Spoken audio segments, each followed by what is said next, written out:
नमस्कार दोस्तों, मैं संतोष पटेल स्वागत करता हूं आपके अपने YouTube चैनल डिजिटल भंडार पर।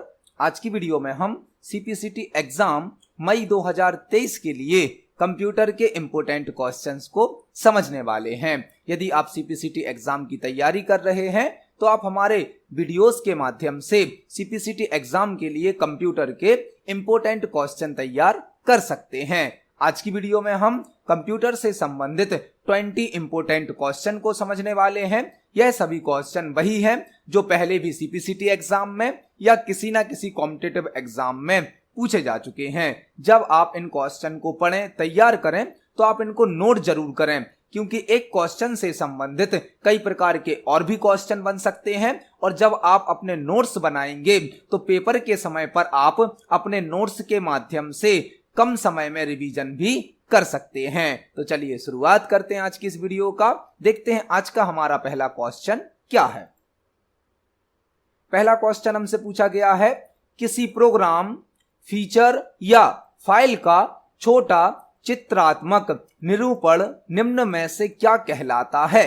किसी प्रोग्राम, फीचर या फाइल का छोटा चित्रात्मक निरूपण निम्न में से क्या कहलाता है। ऑप्शन नंबर ए है डेस्कटॉप, ऑप्शन नंबर बी है ड्राइवर, ऑप्शन नंबर सी है screen saver, option number D है आइकन्स। आइकन्स क्या होते हैं? आइकन्स स्मॉल साइज के ग्राफिक्स होते हैं जो किसी फाइल को, किसी फोल्डर को, किसी प्रोग्राम मतलब सॉफ्टवेयर को रिप्रेजेंट करते हैं। तो इस क्वेश्चन का आंसर क्या होगा? Option number D icon. Icon क्या होता है? आइकन एक स्मॉल साइज का ग्राफिक्स होता है, मतलब छोटा चित्रात्मक निरूपण होता है जो किसी फाइल को, किसी फोल्डर को, किसी प्रोग्राम को या किसी फीचर को रिप्रेजेंट करता है। आपसे यह क्वेश्चन इस प्रकार भी पूछा जा सकता है, किसी फाइल, फोल्डर या प्रोग्राम को रिप्रेजेंट करने के लिए यूज होने वाले स्मॉल साइज के ग्राफिक्स को क्या कहा जाता है? वह कहलाता है आइकन। आइकन एक स्मॉल साइज का ग्राफिक्स होता है जो किसी फाइल को, किसी फोल्डर को, किसी प्रोग्राम को या किसी फीचर को रिप्रेजेंट करता है। तो इस क्वेश्चन का आंसर क्या हो जाएगा? Option number D icon. Icon एक स्मॉल साइज का ग्राफिक्स होता है जो किसी ऑब्जेक्ट को रिप्रेजेंट करता है। तो इस क्वेश्चन का आंसर हो जाएगा ऑप्शन नंबर डी। देखते हैं हमारे नेक्स्ट क्वेश्चन को। नेक्स्ट क्वेश्चन है, निम्नलिखित में से कौन सा कंप्यूटर है जो इंटरनेट पर एक वेबसाइट को होस्ट करता है। निम्नलिखित में से कौन सा कंप्यूटर है जो इंटरनेट पर एक वेबसाइट को होस्ट करता है। यह क्वेश्चन इंटरनेट से संबंधित है। ऑप्शन नंबर ए है web server, option number B है web page, option number C है सर्च इंजन और ऑप्शन नंबर डी है वेब ब्राउजर। हमसे क्वेश्चन पूछा गया है कि इंटरनेट पर ऐसा कौन सा कंप्यूटर होता है जो किसी वेबसाइट को होस्ट करता है। वेबसाइट को होस्ट करने का मतलब क्या है? जब कोई वेबसाइट बन जाती है तो उस वेबसाइट को इंटरनेट पर अपलोड करने के लिए वेब होस्टिंग का यूज किया जाता है। फॉर एग्जाम्पल, हमने अपने लोकल कंप्यूटर पर, क्लाइंट कंप्यूटर पर एक वेबसाइट बनाई। यह हमारे क्लाइंट कंप्यूटर पर बनाई गई है। अभी यह वेबसाइट केवल हमारे कंप्यूटर पर ही रन होगी। यदि हमें यह वेबसाइट ऑल यूजर्स को प्रोवाइड करनी है, सभी यूजर हमारी वेबसाइट को चला पाएं, रन कर पाएं, तो हमें अपनी वेबसाइट को वेब सर्वर पर अपलोड करना होता है। वेब सर्वर पर। वेब सर्वर क्या होता है? वेब सर्वर एक ऐसा कंप्यूटर होता है जो इंटरनेट से कनेक्ट होता है और वेबसाइट को होस्ट करने की सुविधा देता है।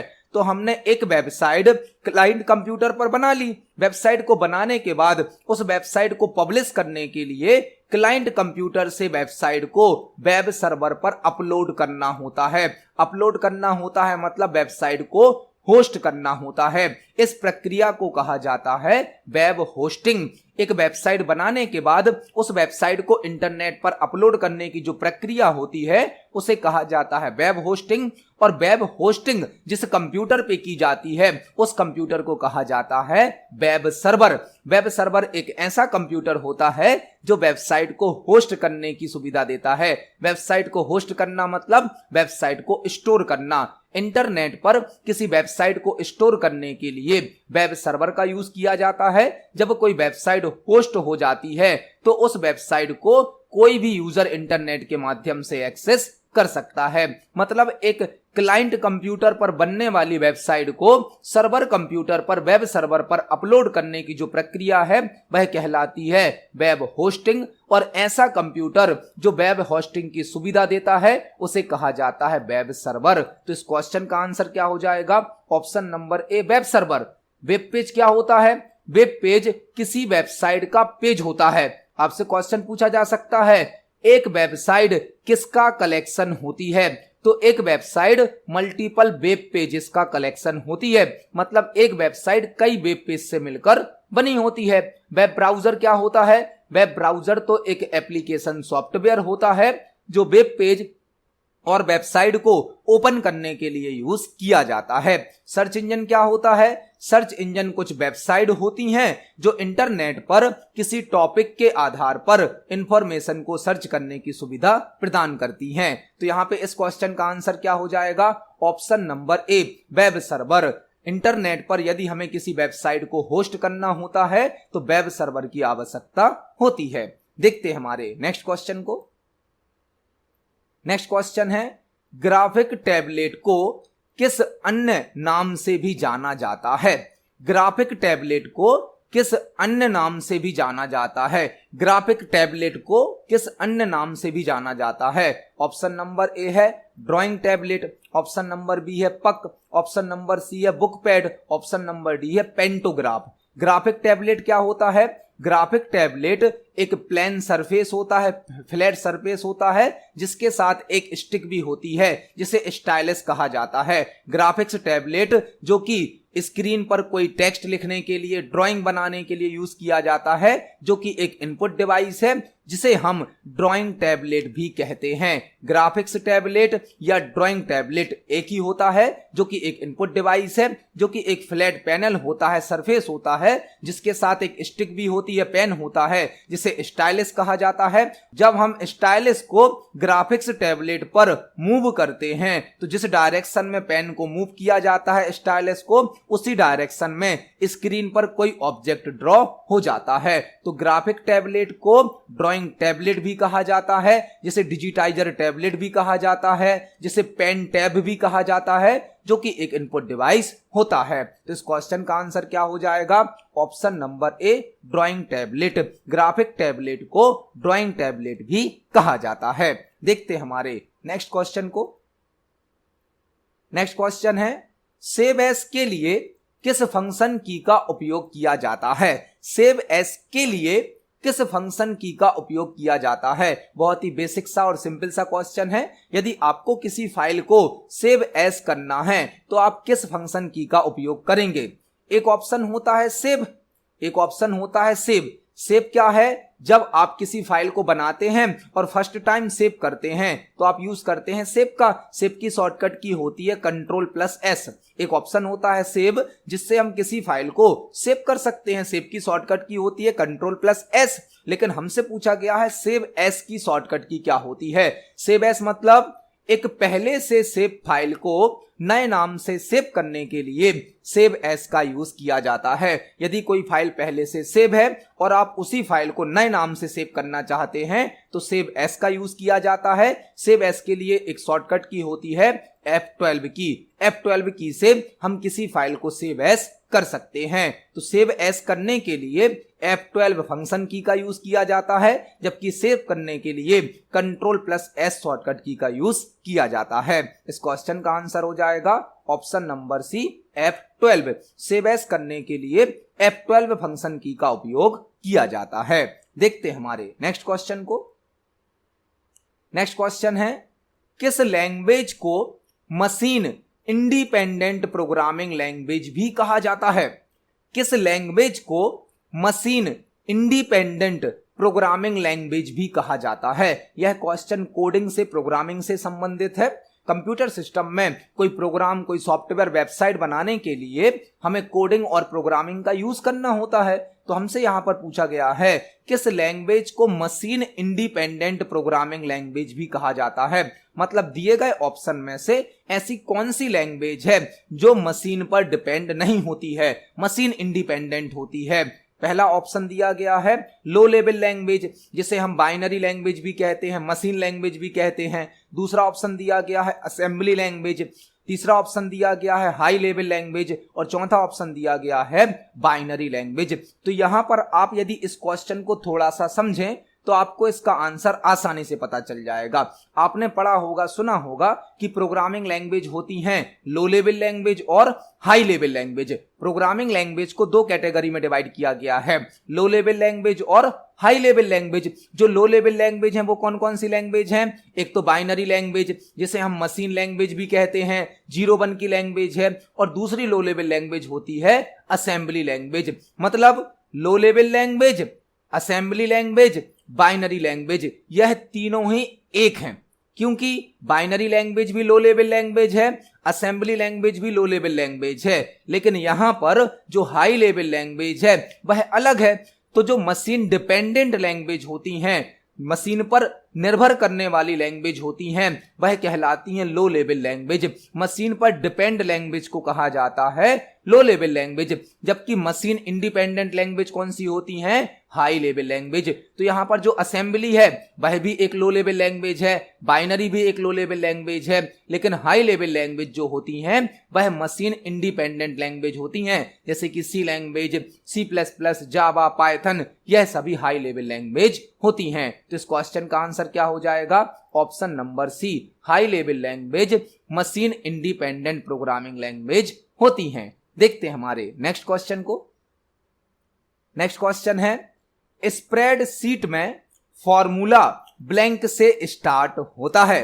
नेक्स्ट क्वेश्चन हमसे पूछा गया है स्प्रेडशीट में फॉर्मूला ब्लैंक से स्टार्ट होता है। स्प्रेडशीट क्या होती है?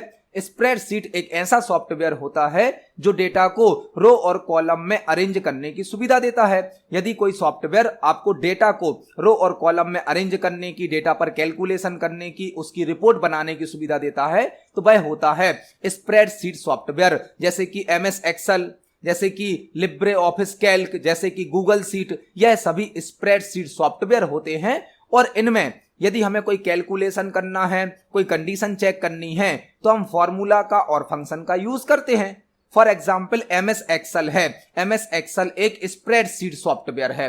MS एक्सेल में आप डेटा को रो और कॉलम में अरेंज कर सकते हैं, टेबल बना सकते हैं, उस पर कैलकुलेशन कर सकते हैं। तो स्प्रेडशीट वह सॉफ्टवेयर कहलाता है जो कि डेटा को रो और कॉलम में अरेंज करने की सुविधा प्रदान करता है। हमसे पूछा गया है स्प्रेडशीट में फॉर्मूला ब्लैंक से स्टार्ट होता है। जब भी आप स्प्रेडशीट में कोई फॉर्मूला लगाते हैं या कोई फंक्शन लगाते हैं तो उसकी स्टार्टिंग इक्वल सिंबल से होती है, इक्वल से। MS एक्सेल में या किसी भी स्प्रेडशीट सॉफ्टवेयर में फॉर्मूला और फंक्शन की स्टार्टिंग किस सिंबल से होती है? इक्वल सिंबल से। तो इस क्वेश्चन का आंसर हो जाएगा option number D, equal. Spreadsheet में फॉर्मूला इक्वल से स्टार्ट होता है और फंक्शन भी इक्वल से ही स्टार्ट होता है। देखते हैं हमारे नेक्स्ट क्वेश्चन को।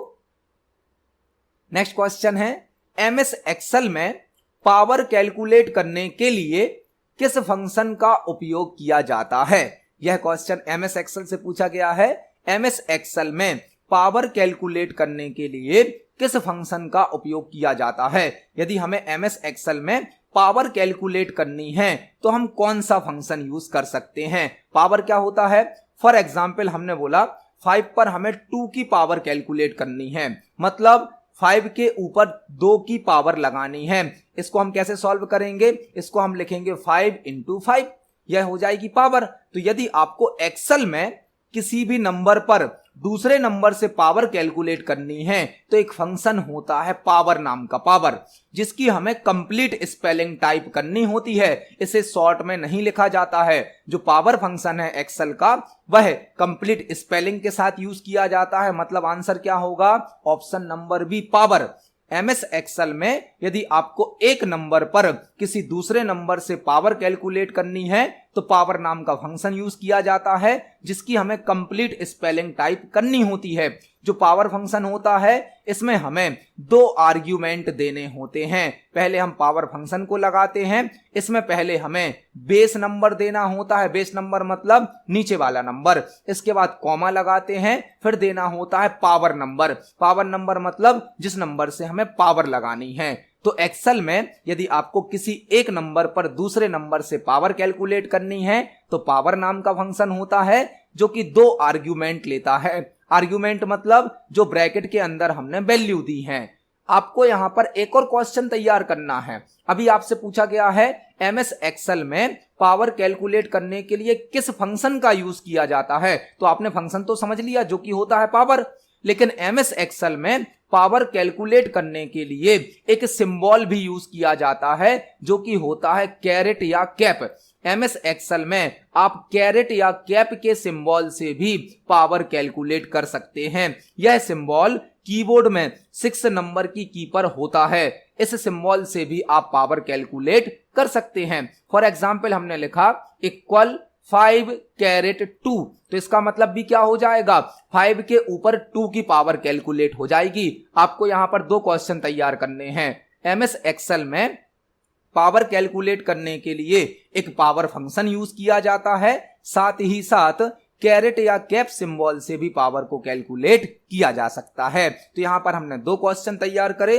अब हम इन दोनों को एक्सेल पर प्रैक्टिकली भी समझने वाले हैं। तो यदि एक्सेल में आपको एक नंबर पर दूसरे नंबर से पावर कैलकुलेट करनी है तो आप पहले इक्वल लगाएं, इसके बाद आप पावर फंक्शन को टाइप करें। यहां पर आपको पहले बेस नंबर देना होता है। फॉर एग्जाम्पल हमने दिया 5, इसके बाद कॉमा लगाना होता है, देन हमें देना होता है पावर नंबर। तो हमें 2 की पावर लगानी है, 5 के ऊपर 2 की पावर। हम ब्रैकेट को क्लोज करेंगे और एंटर की को प्रेस करेंगे। आप देख सकते हैं 5 के ऊपर 2 की पावर लगाने पर हमें आंसर मिल गया है 25। यह काम हम कैरेट सिंबल से भी कर सकते हैं। हमने लिखा इक्वल 5 कैरेट 2, मतलब 5 के ऊपर 2 की पावर। एंटर की को प्रेस करेंगे तो आप देख सकते हैं यहां पर भी हमें 25 आंसर प्राप्त हो गया है। तो एक्सेल में पावर कैलकुलेट करने के लिए एक पावर फंक्शन भी होता है, साथ ही साथ आप कैरेट या कैप सिंबल से भी पावर कैलकुलेट कर सकते हैं। इस क्वेश्चन का आंसर हो जाएगा ऑप्शन नंबर बी। देखते हैं हमारे नेक्स्ट क्वेश्चन को। नेक्स्ट क्वेश्चन है CSS का फुल फॉर्म क्या होता है। नेक्स्ट क्वेश्चन हमसे पूछा गया है CSS का फुल फॉर्म क्या होता है। यह क्वेश्चन वेब डिजाइनिंग से संबंधित है, वेबसाइट डिजाइनिंग से संबंधित है। जब कोई वेबसाइट बनाई जाती है तो उसमें कई प्रकार की टेक्नोलॉजी यूज की जाती हैं। उन्हीं में से एक टेक्नोलॉजी है CSS, जो कि किसी वेब पेज को आकर्षक बनाने के लिए, अट्रैक्टिव बनाने के लिए यूज की जाती है। और CSS का फुल फॉर्म होता है cascading style seat. Cascading style seat CSS का फुल फॉर्म होता है। यह एक ऐसी लैंग्वेज है जो किसी वेब पेज को अट्रैक्टिव बनाती है, स्टाइलिश बनाती है। जब कोई वेबसाइट बनती है तो उस वेबसाइट का जो स्ट्रक्चर होता है, स्ट्रक्चर बनाया जाता है HTML से, और उस स्ट्रक्चर को अट्रैक्टिव बनाने के लिए, मतलब HTML से जो वेब पेज बनता है उस वेब पेज को अट्रैक्टिव बनाने के लिए, आकर्षक बनाने के लिए CSS का उपयोग किया जाता है। और CSS का फुल फॉर्म क्या होता है, कास्केडिंग स्टाइल सीट। तो इस क्वेश्चन का आंसर हो जाएगा ऑप्शन नंबर डी। देखते हैं हमारे नेक्स्ट क्वेश्चन को। नेक्स्ट क्वेश्चन है HTML का फुल फॉर्म क्या होता है। अभी हमने एक क्वेश्चन देखा CSS का फुल फॉर्म क्या होता है, वह था कास्केडिंग स्टाइल सीट। अब हमसे पूछा गया है HTML का फुल फॉर्म क्या होता है। यहां पर आपको 3-4 क्वेश्चन तैयार करने हैं। HTML का फुल फॉर्म क्या होता है। HTML का फुल फॉर्म होता है hyper text markup language. Hyper text markup language.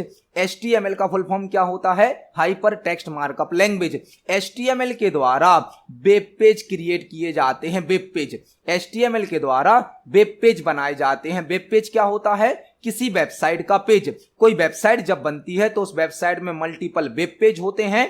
Web page बनाने के लिए HTML का उपयोग किया जाता है। और HTML का फुल फॉर्म होता है हाइपर टेक्स्ट मार्कअप लैंग्वेज। जो वेब पेज बनता है, जो HTML की फाइल बनती है, उसका एक्सटेंशन होता है .htm या .html। जो भी वेब पेज होते हैं उनका एक्सटेंशन होता है .htm या .html।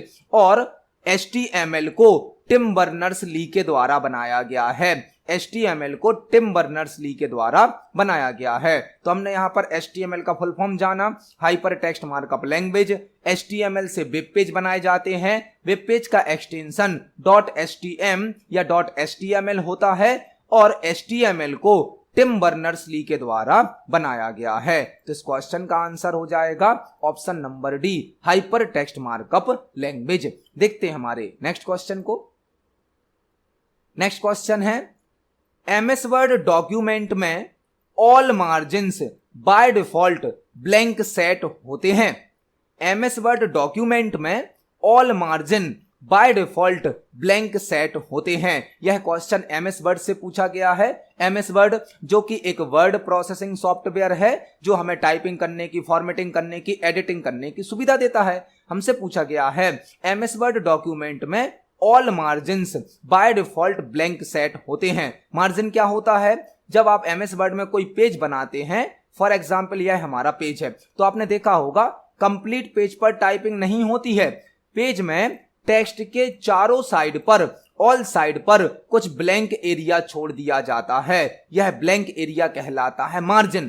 पेज पर 4 बेसिक मार्जिन होते हैं, top margin, bottom margin, left margin, right margin. Page पर 4 बेसिक मार्जिन तो होते हैं। MS वर्ड में एक स्पेशल मार्जिन भी होता है, गटर मार्जिन। गटर मार्जिन जो कि बाइंडिंग के काम में आता है। यदि हमें पेज की बाइंडिंग करानी है तो हम बाइंडिंग के लिए एक एक्स्ट्रा मार्जिन छोड़ सकते हैं जो कि कहलाता है गटर मार्जिन। और गटर मार्जिन या तो लेफ्ट साइड पर हो सकता है या फिर टॉप पर हो सकता है। गटर मार्जिन बाइंडिंग के काम में आता है। आपसे क्वेश्चन पूछा जा सकता है कि बाइंडिंग के लिए किस मार्जिन का यूज किया जाता है। बाइंडिंग के लिए यूज किया जाता है गटर मार्जिन का। और गटर मार्जिन की 2 ही पोजीशन होती हैं, या तो लेफ्ट साइड पर या फिर टॉप पर। तो पेज में चारों साइड पर जो ब्लैंक एरिया छोड़ा जाता है उसे ही कहा जाता है मार्जिन। और हमसे पूछा गया है MS वर्ड डॉक्यूमेंट में all margin by default blank set होते हैं, मतलब कितने होते हैं? तो MS वर्ड में बाय डिफॉल्ट मार्जिन होते हैं 1 इंच। 1 इंच MS वर्ड में जो हमारा top margin, bottom margin, left margin, right margin होता है वह बाय डिफॉल्ट होता है 1 इंच। इस क्वेश्चन का आंसर क्या हो जाएगा? Option number B, MS Word document में all margin by default 1 inch होते हैं। इसको हम प्रैक्टिकली भी देख सकते हैं। MS वर्ड में लेआउट टैब के अंतर्गत मार्जिन्स नाम का ऑप्शन होता है, जहां पर हमें कई प्रकार की मार्जिन स्टाइल दी जाती हैं। बाय डिफॉल्ट जो मार्जिन स्टाइल होती है वह होती है नॉर्मल, और इसमें सभी मार्जिन होते हैं 1 inch. Top margin, bottom margin, left margin, right margin 1 inch होते हैं। आपसे क्वेश्चन यह भी पूछा जा सकता है कि MS वर्ड में डिफॉल्ट मार्जिन स्टाइल कौन सी होती है? वह होती है नॉर्मल। इसके अलावा मार्जिन स्टाइल कौन कौन सी हैं? Narrow, moderate, wide, mirrored. आपको इनके नाम भी याद कर लेने हैं क्योंकि इनके नाम से भी कई बार क्वेश्चन पेपर में आ जाते हैं। MS वर्ड में डिफॉल्ट मार्जिन स्टाइल होती है नॉर्मल, जिसमें सभी प्रकार के मार्जिन 1 इंच होते हैं। एक मार्जिन स्टाइल है नैरो, जिसमें सभी प्रकार के मार्जिन होते हैं ½ इंच, आधा इंच।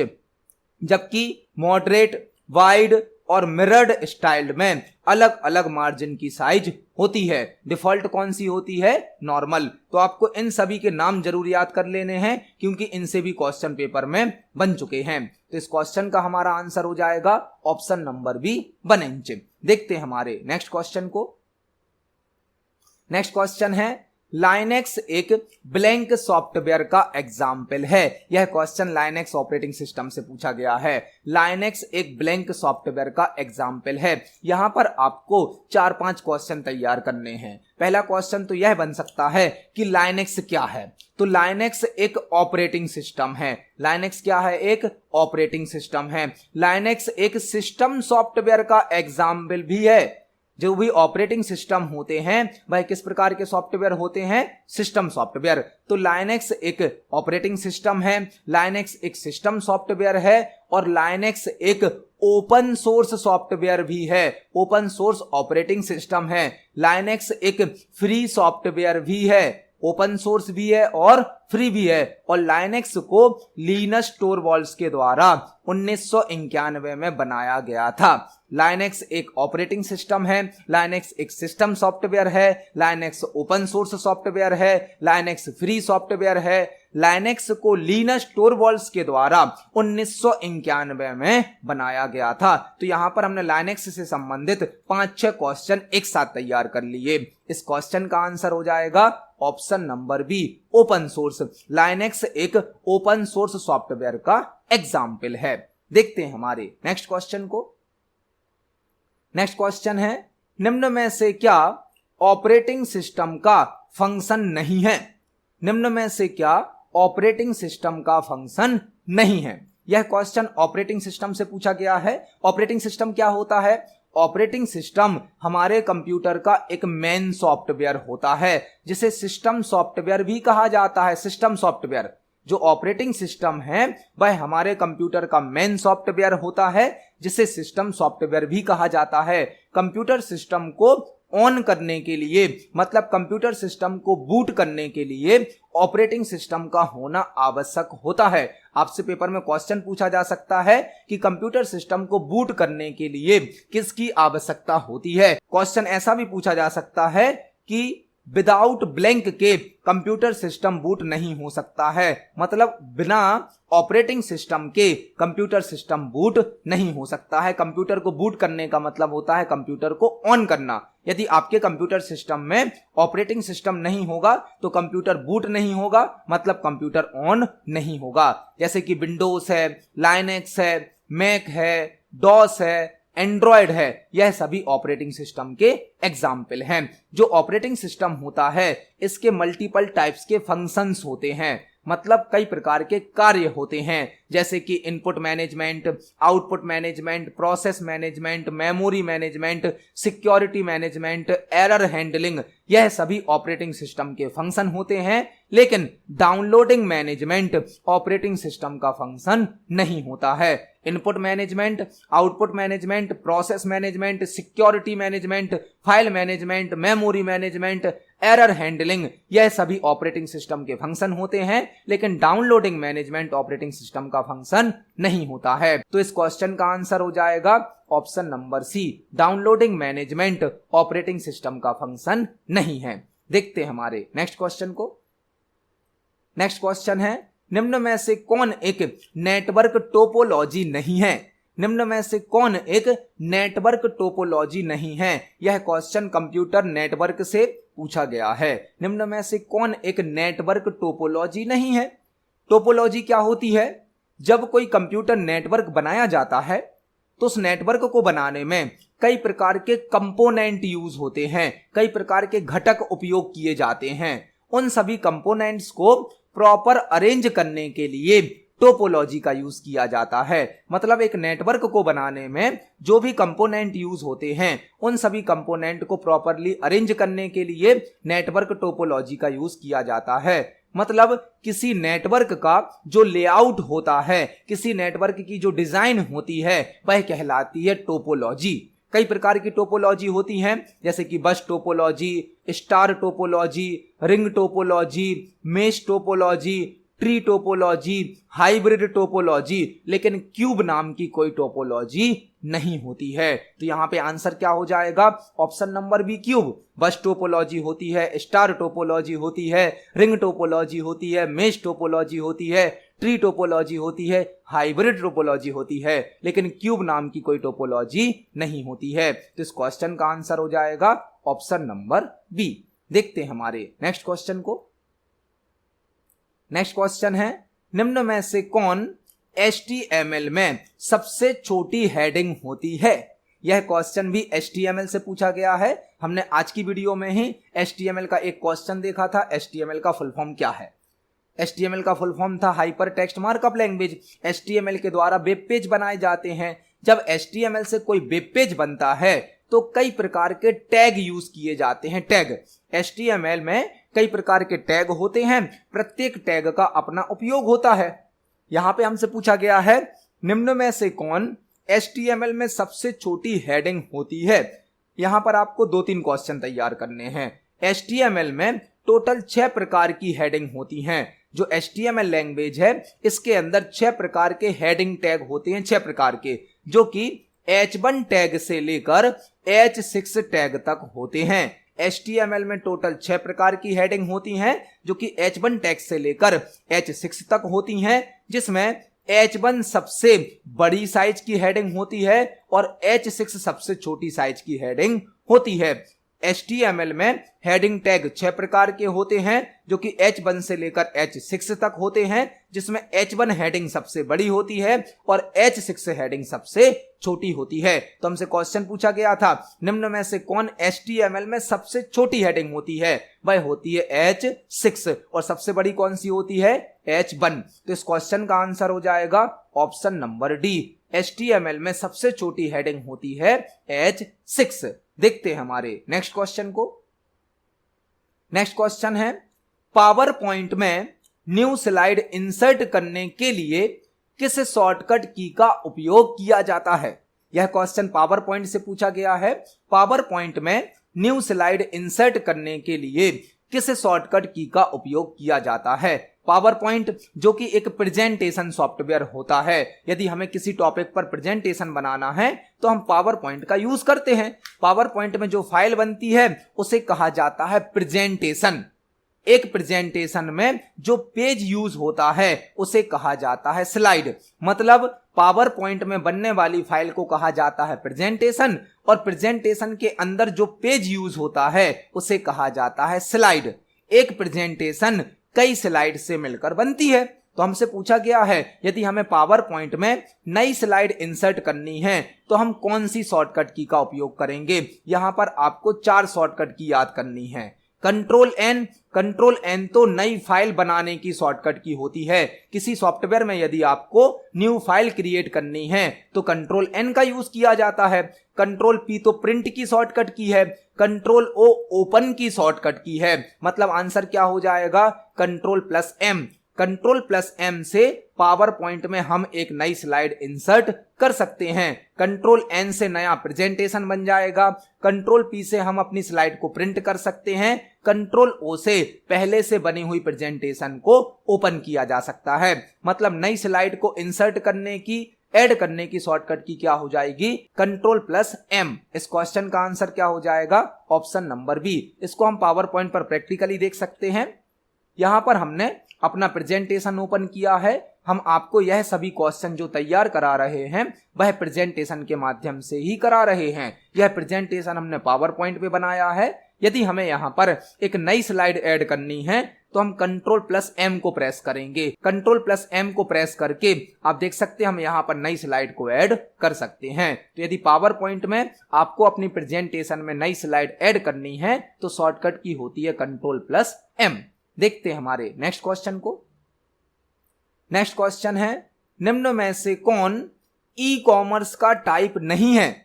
निम्न में से कौन ई कॉमर्स का टाइप नहीं है? यहां पर भी आपको 2-3 क्वेश्चन तैयार करने मिलेंगे। हमसे क्वेश्चन पूछा गया है, निम्न में से कौन ई कॉमर्स का टाइप नहीं है? ई कॉमर्स का फुल फॉर्म क्या होगा? Electronic commerce. Electronic commerce, e commerce मतलब इलेक्ट्रॉनिक कॉमर्स। अब इलेक्ट्रॉनिक कॉमर्स क्या होता है? इंटरनेट के माध्यम से किसी वस्तु या सेवा को खरीदना और बेचना क्या कहलाता है? E commerce. जब हम इंटरनेट के माध्यम से किसी वस्तु को खरीदते हैं या बेचते हैं, मतलब इंटरनेट के माध्यम से बिजनेस या व्यापार करते हैं, तो उसे कहा जाता है ई कॉमर्स। इंटरनेट के माध्यम से वस्तुओं का क्रय और विक्रय करना क्या कहलाता है? E commerce. ई कॉमर्स के कई टाइप होते हैं, जैसे कि B2B मतलब business to business, B2C business to consumer, C2C consumer to consumer. लेकिन B2N इसका टाइप नहीं होता है। जो ई कॉमर्स है, ई कॉमर्स के कई टाइप होते हैं। B2B मतलब बिजनेस टू बिजनेस, B2C मतलब बिजनेस टू कंज्यूमर, C2C मतलब कंज्यूमर टू कंज्यूमर। लेकिन ई कॉमर्स का टाइप B2N नहीं होता है। तो इस क्वेश्चन का आंसर क्या हो जाएगा? Option number C. यहां पर ई कॉमर्स का मतलब होता है इलेक्ट्रॉनिक कॉमर्स, मतलब कि इंटरनेट के माध्यम से वस्तुओं को खरीदना और बेचना ई कॉमर्स होता है। इसके कई टाइप होते हैं, B2B, B2C, C2C, C2B, लेकिन B2N इसका टाइप नहीं होता है। देखते हैं हमारे नेक्स्ट क्वेश्चन को। नेक्स्ट क्वेश्चन है, विंडोज ऑपरेटिंग सिस्टम में किसी ऑब्जेक्ट को रीनेम करने के लिए किस शॉर्टकट की का उपयोग किया जाता है? विंडोज ऑपरेटिंग सिस्टम में किसी ऑब्जेक्ट को रीनेम करने के लिए किस शॉर्टकट की का उपयोग किया जाता है? विंडोज जो कि एक ऑपरेटिंग सिस्टम है जिसे माइक्रोसॉफ्ट कंपनी ने बनाया है। विंडोज के कई वर्जन्स अवेलेबल हैं, जैसे कि window XP, window Vista, window 7, window 8, window 10, window 11 भी आ गया। तो विंडोज ऑपरेटिंग सिस्टम में यदि आपको किसी ऑब्जेक्ट को रीनेम करना है मतलब उसका नाम बदलना है, तो आप कौन सी शॉर्टकट की का उपयोग करेंगे? आप यदि विंडोज ऑपरेटिंग सिस्टम में किसी फाइल का, किसी फोल्डर का, किसी आइकन का नाम चेंज करना चाहते हैं तो उसके लिए रीनेम का यूज किया जाता है और रीनेम की शॉर्टकट की होती है F2 फंक्शन की। आप कीबोर्ड से F2 फंक्शन की को प्रेस करके किसी भी ऑब्जेक्ट को रीनेम कर सकते हैं। तो इस क्वेश्चन का आंसर क्या हो जाएगा? F2। इसको हम अपने कंप्यूटर सिस्टम पर प्रैक्टिकली भी देख सकते हैं। यहां पर हमारे डेस्कटॉप पर कई आइकन हैं, कई ऑब्जेक्ट हैं। हमने किसी भी एक आइकन को सिलेक्ट किया और कीबोर्ड से F2 की को प्रेस किया। आप देख सकते हैं जो नाम अभी हमारी फाइल का है वह नाम सिलेक्ट हो गया है। यहां पर हम कोई भी एक न्यू नेम दे सकते हैं और एंटर की को प्रेस करने पर उस ऑब्जेक्ट का, उस आइकन का नाम चेंज हो जाता है। तो विंडोज ऑपरेटिंग सिस्टम में यदि किसी भी ऑब्जेक्ट को आप रीनेम करना चाहते हैं तो आप F2 फंक्शन की का उपयोग कर सकते हैं। इस क्वेश्चन का आंसर हो जाएगा ऑप्शन नंबर बी। देखते हैं हमारे नेक्स्ट क्वेश्चन को। नेक्स्ट क्वेश्चन है, डॉस ऑपरेटिंग सिस्टम में फाइल क्रिएट करने के लिए किस कमांड का उपयोग किया जाता है? यह क्वेश्चन डॉस ऑपरेटिंग सिस्टम से पूछा गया है। डॉस ऑपरेटिंग सिस्टम में फाइल क्रिएट करने के लिए किस कमांड का उपयोग किया जाता है? यहां पर आपको 2-3 क्वेश्चन तैयार करने मिलेंगे। डॉस क्या है? डॉस एक ऑपरेटिंग सिस्टम है जिसका फुल फॉर्म होता है डिस्क ऑपरेटिंग सिस्टम। डॉस का फुल फॉर्म क्या होता है? Disk operating system. DOS operating system को माइक्रोसॉफ्ट कंपनी के द्वारा बनाया गया है, माइक्रोसॉफ्ट के द्वारा। और डॉस एक सिंगल ऑपरेटिंग सिस्टम है, सिंगल यूजर ऑपरेटिंग सिस्टम है। मतलब डॉस में एक समय पर एक ही यूजर वर्क कर सकता है और यह CUI पर वर्क करता है। CUI मतलब कैरेक्टर यूजर इंटरफेस पर। जो डॉस ऑपरेटिंग सिस्टम है इसे माइक्रोसॉफ्ट कंपनी के द्वारा बनाया गया है और यह CUI इंटरफेस पर वर्क करता है। CUI का मतलब क्या होता है? Character user interface. Character user interface. DOS में कोई भी कार्य करने के लिए एक कमांड यूज की जाती है। डॉस में कई प्रकार की कमांड यूज होती हैं। हमसे पूछा गया है यदि हमें डॉस में कोई फाइल बनानी है, नई फाइल बनानी है, तो हम किस कमांड का उपयोग करेंगे? डॉस में फाइल को क्रिएट करने के लिए कॉपी कॉन कमांड का यूज किया जाता है। Copy con. यदि आपको डॉस ऑपरेटिंग सिस्टम में एक नई फाइल बनानी है तो आप कॉपी कॉन कमांड का यूज कर सकते हैं। आपको एक और कमांड तैयार करनी है, MD कमांड। MD का फुल फॉर्म होता है मेक डायरेक्टरी। डायरेक्टरी मतलब फोल्डर। MD का फुल फॉर्म क्या होता है? Make directory. डायरेक्टरी मतलब फोल्डर। तो यदि आपको डॉस से फोल्डर बनाना है, डायरेक्टरी बनानी है, तो MD कमांड यूज होती है और फाइल बनानी है तो कॉपी कॉन कमांड यूज होती है। और यदि आप डॉस की स्क्रीन को क्लियर करना चाहते हैं तो CLS कमांड का यूज किया जाता है। यहां पर हमने डॉस की 3 कमांड समझी। CLS डॉस स्क्रीन को क्लियर करती है, clear screen. Copy con DOS में एक नई फाइल बनाती है और MD कमांड डॉस में एक नई डायरेक्टरी मतलब फोल्डर को क्रिएट करती है। तो इस क्वेश्चन का आंसर हो जाएगा option number C, copy con. DOS operating system में फाइल क्रिएट करने के लिए कॉपी कॉन कमांड का यूज किया जाता है। देखते हैं हमारे नेक्स्ट क्वेश्चन को। नेक्स्ट क्वेश्चन है, HTML में सभी टैग्स को ब्लैंक ब्रैकेट में लिखा जाता है। HTML में सभी टैग्स को ब्लैंक ब्रैकेट में लिखा जाता है। HTML का एक और क्वेश्चन हमें मिला। आज की वीडियो में ही हमने HTML के 2 क्वेश्चन पहले भी तैयार करे। अगला क्वेश्चन हमसे पूछा गया है, HTML में सभी टैग्स को ब्लैंक ब्रैकेट में लिखा जाता है। HTML जो कि हाइपर टेक्स्ट मार्कअप लैंग्वेज है जिससे वेब पेज बनाए जाते हैं और जब भी HTML से कोई वेब पेज बनता है तो वहां पर टैग यूज होते हैं। टैग HTML में कई प्रकार के टैग होते हैं। हमसे पूछा गया है सभी टैग को किस ब्रैकेट में लिखा जाता है। तो HTML के जितने भी टैग होते हैं उनको एंगल ब्रैकेट में लिखा जाता है, एंगल ब्रैकेट में। यह कहलाता है एंगल ब्रैकेट, जो कि लेस देन और ग्रेटर देन के साइन से बनता है। HTML के जितने भी टैग हैं उन सभी टैग को एंगल ब्रैकेट में लिखा जाता है और एंगल ब्रैकेट लेस देन और ग्रेटर देन के सिंबल से बनाया जाता है। तो इस क्वेश्चन का आंसर क्या हो जाएगा? ऑप्शन नंबर सी। HTML के जितने भी टैग हैं सभी टैग को एंगल ब्रैकेट में टाइप किया जाता है। इस क्वेश्चन का आंसर हो जाएगा option number C. Next question हमसे पूछा गया है, फर्स्ट जनरेशन कंप्यूटर सिस्टम में किस टेक्नोलॉजी का उपयोग किया जाता था? फर्स्ट जनरेशन कंप्यूटर सिस्टम में किस टेक्नोलॉजी का उपयोग किया जाता था? यहां पर आपको 5-6 क्वेश्चन तैयार करने मिलेंगे और यह क्वेश्चन बहुत ही इंपॉर्टेंट है। यह क्वेश्चन कंप्यूटर की जनरेशन से संबंधित है। आपसे क्वेश्चन पूछा जा सकता है कंप्यूटर सिस्टम की टोटल कितनी जनरेशन है? तो कंप्यूटर सिस्टम की टोटल 5 जनरेशन है, 5, जो कि फर्स्ट जनरेशन से लेकर 5th जनरेशन तक हैं। कंप्यूटर सिस्टम की टोटल 5 जनरेशन है, जो कि फर्स्ट जनरेशन से लेकर 5th जनरेशन तक हैं। हर जनरेशन की अपनी अपनी अलग अलग टेक्नोलॉजी है। आपको 5 जनरेशन की टेक्नोलॉजी याद करनी है, क्योंकि एक क्वेश्चन जनरेशन से संबंधित जरूर पूछा जाता है। अभी हमसे क्वेश्चन क्या पूछा गया? फर्स्ट जनरेशन कंप्यूटर में किस टेक्नोलॉजी का उपयोग किया जाता था? तो टोटल जनरेशन है 5। जो पहले जनरेशन के कंप्यूटर थे फर्स्ट जनरेशन के, उसमें यूज होता था वैक्यूम ट्यूब टेक्नोलॉजी का। फर्स्ट जनरेशन के कंप्यूटर सिस्टम की टेक्नोलॉजी कौन सी है? Vacuum tube. सेकंड जनरेशन से क्या यूज होने लगा? ट्रांजिस्टर। थर्ड जनरेशन के कंप्यूटर सिस्टम में आईसी का यूज किया जाने लगा। आईसी का फुल फॉर्म होता है इंटीग्रेटेड सर्किट। आईसी का फुल फॉर्म होता है इंटीग्रेटेड सर्किट और आईसी का यूज थर्ड जनरेशन के कंप्यूटर सिस्टम में किया गया। फोर्थ जनरेशन के कंप्यूटर सिस्टम से माइक्रो प्रोसेसर का यूज किया जाने लगा, माइक्रो प्रोसेसर का।